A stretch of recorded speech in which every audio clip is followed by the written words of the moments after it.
चलिए अब हम एक 2x2 का मैट्रिक्स लेते हैं ए, जैसे 3, 5, -7 और 2 के अनासर यहाँ पे रख देते हैं।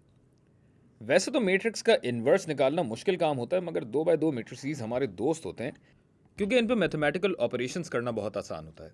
इन्वर्स निकालने के लिए सीधा सीधा ए के एडजॉइंट को ए के डिटर्मिनेंट पे तकसीम किया तो ये हो जाएगा अड़जाइंट।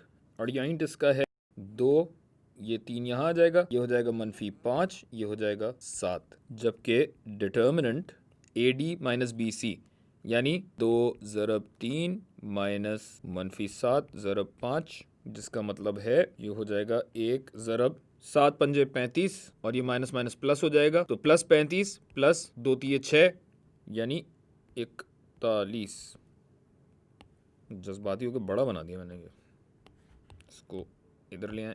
जाहिर है ये रहेगा 2 -5 7 और 3, और जब इन दोनों को तकसीम किया गया तो ए का इन्वर्स बन गया 2 ज़रब 41 -5 ज़रब 41, 7 ज़रब 41 और 3 ज़रब 41।